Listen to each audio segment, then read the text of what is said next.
नमस्कार, सुजसी बुलेटिन में आप सभी दर्शकों का हार्दिक स्वागत। मैं निशा शर्मा एक बार फिर हाजिर हूं प्रदेश की प्रमुख खबरों और महत्वपूर्ण जानकारियों के साथ। तो चले बिना देरी के शुरू करते हैं आज का ई बुलेटिन।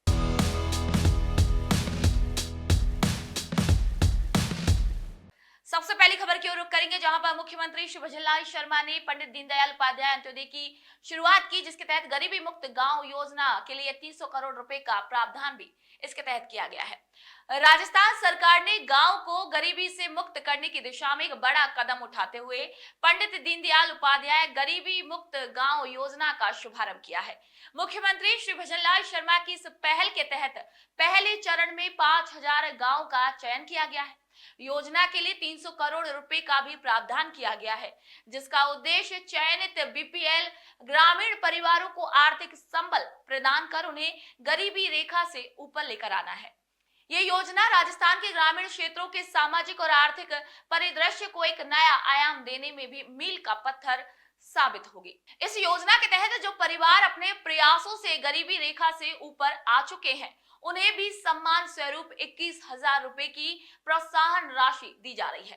पंडित दीनदयाल उपाध्याय अंत्योदय संबल पखवाड़े के दौरान ऐसे परिवारों के बैंक खातों का सत्यापन भी किया जा रहा है।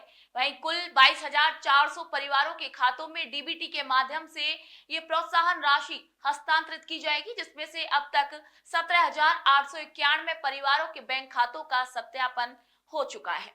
राज्य सरकार इन परिवारों को प्रोत्साहन स्वरूप आत्मनिर्भर परिवार कार्ड भी प्रदान करेगी। आपको बता दें कि इस योजना के अंतर्गत चयनित गांव में आत्मनिर्भर परिवारों के अतिरिक्त जिन परिवारों को गरीबी से उबरने में सहायता की आवश्यकता है, उन्हें भी आय सृजन, कौशल विकास और वित्तीय समावेशन के लिए राज्य सरकार की विभिन्न लाभकारी योजनाओं से जोड़ने के लिए आवेदन प्राप्त किए जा रहे हैं। अब तक 61,442 परिवारों के आवेदन भी प्राप्त किए जा चुके हैं। वही योजना के पहले चरण में राज्य के 5,002 गांव में कुल 30,631 बीपीएल परिवारों को चिन्हित किया गया है। चिन्हित समस्त परिवारों का भौतिक सर्वेक्षण पूर्ण भी कर लिया गया है और उनका बीपीएल जनगणना 2002 के आंकड़ों से मिलान कर वेब पोर्टल पर भी दर्ज कर दिया गया है। वहीं योजना के दूसरे चरण में भी 5,002 गांव का चयन किया गया है, जहां बीपीएल परिवारों का सर्वेक्षण जारी है। इन गांव में भी योजना के तहत योग्य परिवारों को चिन्हित कर उन्हें सरकारी योजनाओं से जोड़ने की प्रक्रिया चल रही है। सर्वेक्षण के आधार पर प्रत्येक गांव के लिए गरीबी मुक्त गांव कार्य योजना बनाई जा रही है। यानी कि अब तक 22,872 परिवारों का इसके तहत सर्वेक्षण किया जा चुका है। ये योजना राज्य सरकार की एक ऐसी क्रांतिकारी पहल है, जिसका लक्ष्य राज्य के ग्रामीण क्षेत्रों में रहने वाले गरीब परिवारों को आत्मनिर्भर बनाना है और सामाजिक सुरक्षा प्रदान करना है। योजना के तहत उत्कृष्ट कार्य करने वाले जिलों को भी प्रोत्साहन के रूप में विशेष वित्तीय पुरस्कार भी दिए जाएंगे, जहां त्रैमासिक रैंकिंग के आधार पर प्रथम, द्वितीय और तृतीय स्थान प्राप्त करने वाले जिलों को क्रम से 50 लाख, 35 लाख और 25 लाख रुपए की राशि दी जाएगी। वहीं बीपीएल परिवारों को स्वरोजगार और आजीविका से जुड़ी गतिविधियों के लिए अधिकतम 1 लाख रुपए की सहायता दी जाएगी। इसी के तहत स्वयं सहायता समूह से जुड़ी महिलाओं को भी प्रति परिवार 15,000 रुपए तक की कार्यशील पूंजी भी दी जाएगी। इस योजना में सरकार की अन्य योजनाओं का भी समन्वय किया जा रहा है, ताकि गांव का समग्र विकास हो सके। वहीं इस योजना का जो मूल उद्देश्य है, वो बीपीएल जनगणना 2002 के अनुसार चिन्हित परिवारों के जीवन स्तर में सुधार लाना और उन्हें आत्मनिर्भर बनाना है। ये राज्य के समस्त ग्रामीण क्षेत्रों में लागू की जाएगी और आर्थिक सशक्तिकरण के साथ साथ सामाजिक समावेशन की दिशा में भी एक महत्वपूर्ण कदम साबित होगी। आइए अगली खबर की ओर रुख करते हैं। यहाँ पर मुख्यमंत्री श्री भजनलाल शर्मा की संवेदनशील पहल के तहत पंडित दीनदयाल उपाध्याय अंत्योदय संबल पखवाड़ा मनाए जा रहे हैं। मुख्यमंत्री श्री भजनलाल शर्मा की संवेदनशील पहल के तहत पंडित दीनदयाल उपाध्याय अंत्योदय संबल पखवाड़े के तहत प्रदेश भर में शिविरों के माध्यम से आम जनता, विशेषकर ग्रामीण, गरीब और वंचित वर्ग के लोगों की शिकायतों का सफलतापूर्वक समाधान किया जा रहा है। इन शिविरों में विभिन्न मामलों का मौके पर ही समाधान किया जा रहा है। वह इस पखवाड़े में लंबे समय से लंबित राजस्व संबंधी मुद्दों जैसे कि भूमि सीमांकन, पत्थरगड़ी, नामांतरण और सहमति पत्र का सक्रिय रूप से समाधान किया जा रहा है। इस त्वरित कार्रवाई से उन लोगों को काफी राहत मिली है जिनके राजस्व संबंधी कार्य वर्षों से लंबित थे। इन शिविरों का एक प्रमुख पहलू आपसी सहमति और समझ के माध्यम से भूमि विवाद संबंधी असहमतियों का भी समाधान करना है। ग्रामीण क्षेत्रों में राजस्व संबंधी परेशानियां एक बड़ी चिंता का विषय है। इसे ध्यान में रखते हुए इस पखवाड़े के दौरान आयोजित शिविरों में प्रमुख राजस्व मामलों के त्वरित निपटारे पर भी तत्परता से काम किए जा रहे हैं। 1 जुलाई तक की प्रगति रिपोर्ट में उल्लेखनीय उपलब्धियां भी दर्शाई गई हैं, जैसे कि भूमि सीमांकन यानी कि सीमा ज्ञान के 27,891 मामले सुलझाए गए हैं, 65,920 नामांतरण मामले निपटाए गए, सहमति आधारित भूमि विभाजन यानी कि सहमति विभाजन के तहत 13,215 मामलों का समाधान किया गया है। वहीं रास्तों के प्रकार से संबंधित 13,821 मामलों का समाधान किया गया है, जिससे बड़ी संख्या में ग्रामीणों को लाभ मिला है। इसके अतिरिक्त इन शिविरों में 4,179 लंबित पत्थरगड़ी मामलों का समाधान किया गया है और 4,102 लंबित कुराए जात रिपोर्ट तैयार की गई है, जिससे जनता को राहत मिली है। वहीं भीलवाड़ा की हुरडा तहसील के कवलियास पंचायत में आयोजित शिविर में अमर सिंह ने अधिकारियों के समक्ष अतिक्रमण हटाने के संबंध में भी अपना मामला रखा। वहीं अधिकारियों ने त्वरित कार्रवाई करते हुए राजस्व टीम को मौके पर भेजा, जिसने 2 किलोमीटर लंबे रास्ते से अतिक्रमण को हटा दिया। वहीं मामले के त्वरित समाधान से ग्रामीणों में भी खुशी की लहर दौड़ गई। उन्होंने मुख्यमंत्री का तहे दिल से आभार व्यक्त करते हुए कहा कि भजनलाल जी का धन्यवाद, जिन्होंने हमारी लंबे समय से लंबित परेशानी का त्वरित समाधान किया। ये सब हमारे मुख्यमंत्री की संवेदनशील सोच और जन कल्याणकारी नीति का ही एक परिणाम है। आइए अगली खबर की ओर रुख करते हैं, जहां पर खाद्य सुरक्षा योजना के तहत अपात्र व्यक्तियों को 31 अगस्त तक अपना नाम हटाना होगा और 1 सितंबर से उनके खिलाफ वरना वसूली शुरू हो जाएगी।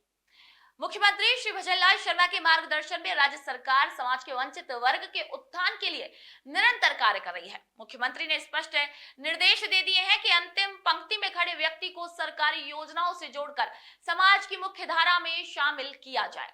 वहीं सभी पात्र व्यक्तियों को खाद्य सुरक्षा योजना से जोड़ने के लिए अपात्र व्यक्तियों के नाम सूची से हटाना आवश्यक है, क्योंकि इस योजना का लाभ सीमित संख्या में लोगों को मिल सकता है।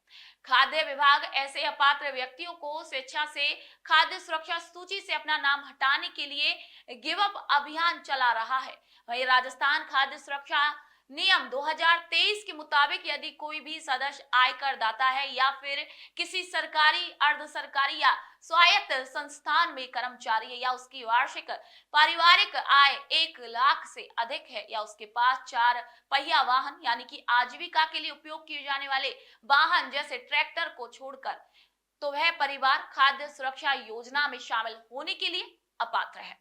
1 नवंबर 2024 को गिव अप अभियान शुरू होने के बाद से राज्य भर में 22.32 लाख लोगों ने स्वेच्छा से खाद्य सुरक्षा योजना से बाहर निकलने का विकल्प चुना है। इससे राज्य सरकार का वार्षिक वित्तीय बोझ 409.39 करोड़ कम हो गया है। खाद्य सुरक्षा योजना के तहत चयनित अपात्र व्यक्तियों को नोटिस भी जारी किए गए हैं और शीघ्र ही वसूली की कार्रवाई भी शुरू की जाएगी। इस अभियान के तहत जिला पूर्ति अधिकारी, प्रवर्तन अधिकारी और प्रवर्तन निरीक्षक प्रत्येक उचित मूल्य की दुकान पर औचक निरीक्षण करेंगे और खाद्य सुरक्षा योजना के तहत चयनित अपात्र व्यक्तियों को नोटिस भी जारी करेंगे। आइए अगली खबर की ओर रुख करते हैं, जहां पर मुख्यमंत्री की पहल से अंत्योदय की अवधारणा को एक नई किरण मिली है। मुख्यमंत्री श्री भजनलाल शर्मा के नेतृत्व में राज्य सरकार समाज में अंतिम पंक्ति पर बैठे व्यक्ति को विभिन्न जन कल्याणकारी योजनाओं और कार्यक्रमों के माध्यम से राहत देने के लिए लगातार कार्य कर रही है और इसी लक्ष्य पर आगे बढ़ते हुए प्रदेश भर में 24 जून से पंडित दीनदयाल उपाध्याय अंत्योदय संबल पखवाड़े का आयोजन किया जा रहा है। इसके माध्यम से आमजन के विभिन्न प्रकरणों का भी मौके पर ही निस्तारण हो रहा है। वहीं आपको बता दें कि मुख्यमंत्री स्वयं भी विभिन्न जिलों का दौरा कर आयोजित हो रहे शिविरों का अवलोकन कर रहे हैं।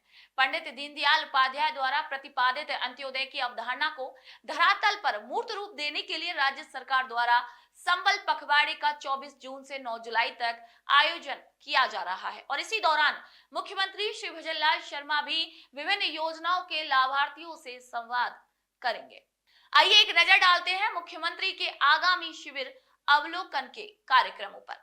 3 जुलाई सवाई माधोपुर में बालेर खंडार के राजकीय उच्च माध्यमिक विद्यालय में, वहीं 4 जुलाई को खैरथल, तिजारा और बानसूर, कोटपुतली, बहरोड, वहीं 5 जुलाई शेरगढ़, जोधपुर, 7 जुलाई को दिगौद, सांगौद में, 8 जुलाई श्री डूंगरगढ़, बीकानेर एवं सादुलपुर, चूरू में।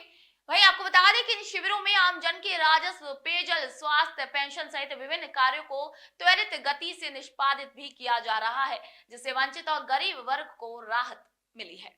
आइए अगली खबर की ओर रुख करते हैं, जहां पर 50 वर्षों के बाद रास्ता खुला, जहां ग्रामीणों को राहत मिली है। मुख्यमंत्री श्री भजनलाल शर्मा की इस पहल पर अंत्योदय पखवाड़े से आम जन को लगातार लाभ मिल रहा है।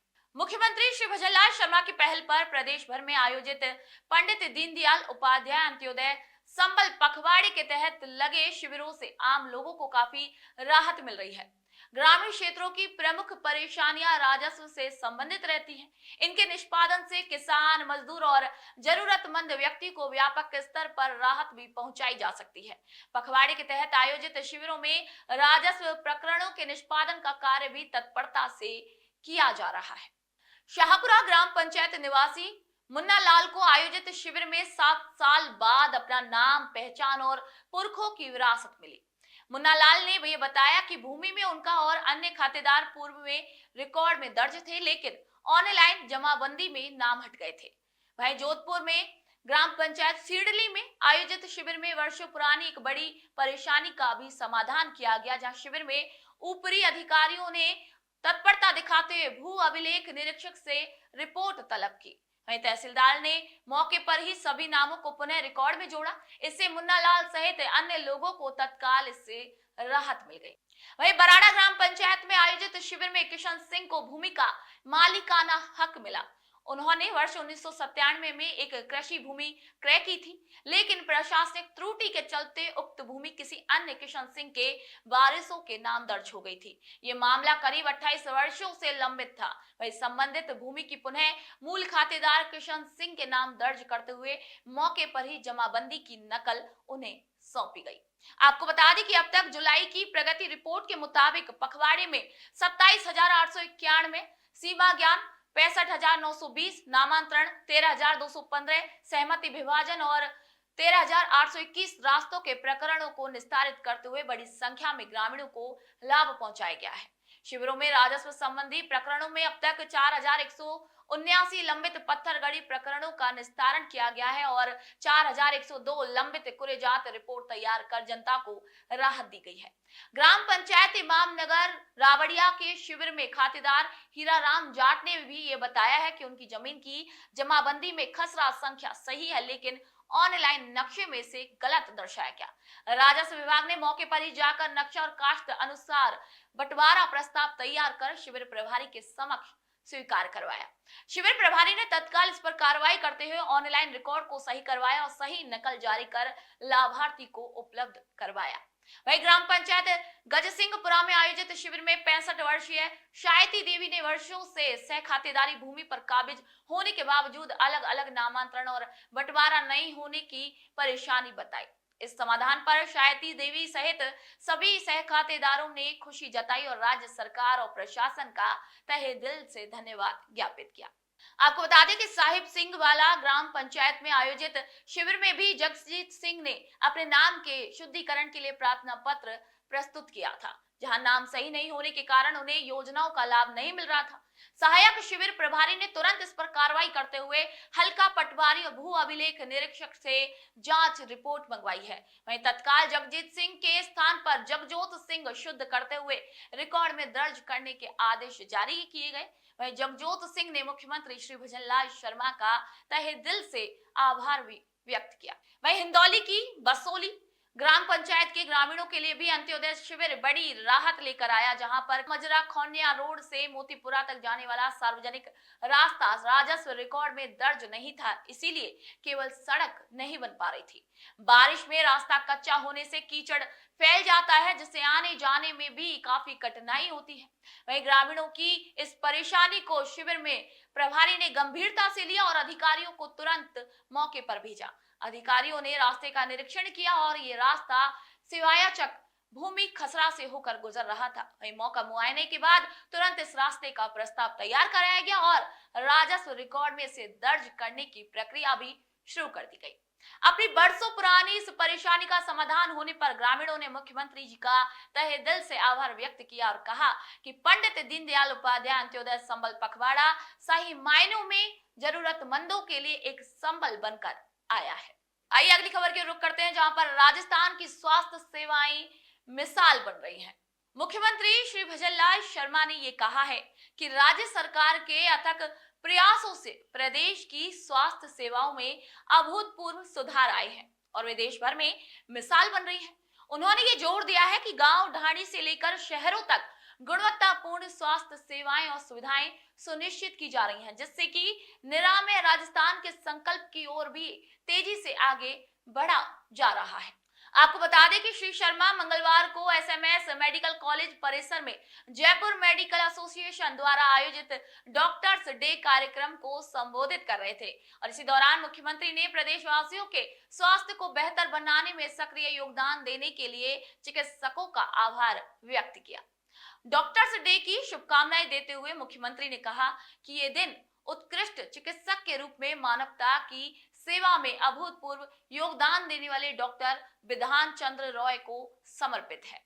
इसी अवसर पर मुख्यमंत्री ने कहा कि चिकित्सकों को भगवान के समान माना गया है, क्योंकि वे अपनी जान की परवाह किए बिना लोगों को एक नया जीवन देते हैं। कोरोना महामारी के दौरान भी डॉक्टरों ने अपना सब कुछ दांव पर लगा दिया था। वहीं मुख्यमंत्री आयुष्मान आरोग्य हेल्थ इंफ्रास्ट्रक्चर मिशन के तहत 15,000 करोड़ रुपए के निर्माण कार्य भी करवाए जा रहे हैं। राज्य सरकार मां वाउचर योजना भी शुरू कर गांव कस्बों में गर्भवती महिलाओं को सोनोग्राफी की सुविधा भी उपलब्ध कराई जा रही है।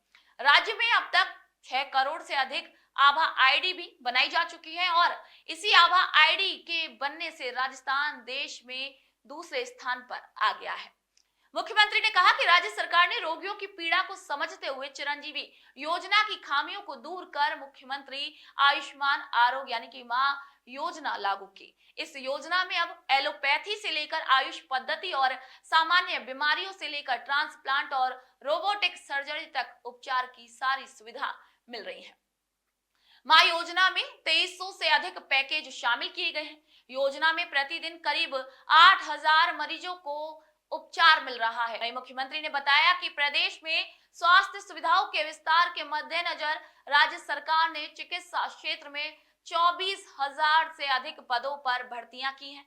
करीब 26,000 भर्तियां प्रक्रियाधीन हैं। साथ ही 5 नए मेडिकल कॉलेजों में शैक्षणिक सत्र भी प्रारंभ किए गए हैं। इसी वर्ष टोंक और जैसलमेर के मेडिकल कॉलेज भी प्रारंभ हो जाएंगे। हमारी सरकार आरयूएचएस अस्पताल के लिए 700 करोड़ रुपए का प्रावधान कर इसे रिम्स यानी कि Rajasthan institute of medical science के रूप में विकसित कर रही है। राज्य सरकार ने विगत 1.5 वर्ष के अल्प समय में स्वास्थ्य सेवाओं को सुदृढ़ करते हुए गांव ढाणी तक मजबूत चिकित्सा तंत्र की दिशा में कई महत्वपूर्ण कदम उठाए हैं। हमारी सरकार ने अपने पहले बजट में ही स्वास्थ्य के लिए 27,660 करोड़ रुपए का प्रावधान किया था, जो कि बजट का 8.26% है। ये राज्य सरकार के स्वास्थ्य के प्रति संवेदनशीलता दिखाता है। वहीं पूर्ववर्ती सरकार के कार्यकाल में किसी भी बजट में स्वास्थ्य को 6% से अधिक बजट नहीं दिया गया। वहीं मुख्यमंत्री ने आगे कहा कि पूर्ववर्ती सरकार अपने पहले 1 वर्ष के कार्यकाल में एक भी उप स्वास्थ्य केंद्र, प्राथमिक स्वास्थ्य केंद्र और सामुदायिक स्वास्थ्य केंद्र क्रमोन्नत नहीं कर पाई, न ही किसी नए पीएचसी, सीएचसी, उपजिला अस्पताल, जिला अस्पताल, सैटेलाइट अस्पताल या ट्रॉमा सेंटर की स्थापना की गई। हमारी सरकार ने 1.5 साल में ही 19 नए उप स्वास्थ्य केंद्र और 10 नए प्राथमिक स्वास्थ्य केंद्र की स्थापना की है। इसके साथ ही 49 उप स्वास्थ्य केंद्रों का प्राथमिक स्वास्थ्य केंद्र और 43 पीएचसी का सीएचसी में क्रमोन्नयन भी किया गया है। इसके अलावा 47 उप जिला चिकित्सालय, 12 जिला अस्पताल, 8 सैटेलाइट अस्पताल और 6 नए ट्रॉमा सेंटर भी खोले गए हैं। चिकित्सकों के कल्याण के लिए भी निरंतर निर्णय लिए जा रहे हैं। वहीं मुख्यमंत्री श्री भजनलाल शर्मा के कुशल नेतृत्व में चिकित्सा विभाग को एक सर्वोच्च प्राथमिकता दी जा रही है। विभाग में विभिन्न पदों पर भर्तियों से गांव ढाणी तक स्वास्थ्य का ढांचा भी मजबूत हो रहा है, जहां चिकित्सा विभाग में हमने पारदर्शी, ईमानदार और सुचितापूर्ण व्यवस्था लागू की है। मुख्यमंत्री ने आगे कहा है कि पूर्ववर्ती सरकार ने बिना पर्याप्त वित्तीय प्रावधान के कई योजनाएं भी शुरू की हैं। इसके कारण शहरों के साथ साथ गांव ढाणी तक चिकित्सा का ढांचा दयनीय स्थिति में पहुंच गया। चिरंजीवी स्वास्थ्य बीमा योजना की नीतिगत खामियों और क्रियान्वयन में रही लापरवाही के कारण प्रदेशवासियों को इसका लाभ भी नहीं मिल सका। वहीं पूर्ववर्ती सरकार ने इस योजना में केवल 1800 पैकेज ही शामिल किए, जिसके कारण कई रोगों का उपचार भी नहीं हो सका। मुख्यमंत्री ने चिकित्सकों को समाज में उनके योगदान और उत्कृष्ट कार्यों के लिए प्रशस्ति पत्र से सम्मानित किया। वहीं समारोह में एसएमएस मेडिकल कॉलेज के प्रिंसिपल डॉक्टर दीपक माहेश्वरी सहित चिकित्सक मौजूद रहे। तो आज के सूजस ई बुलेटिन में इतना ही। फिर आप सभी से मुलाकात होगी नई खबर, नई जानकारियों के साथ। तब तक के लिए मुझे दीजिए इजाजत। नमस्कार।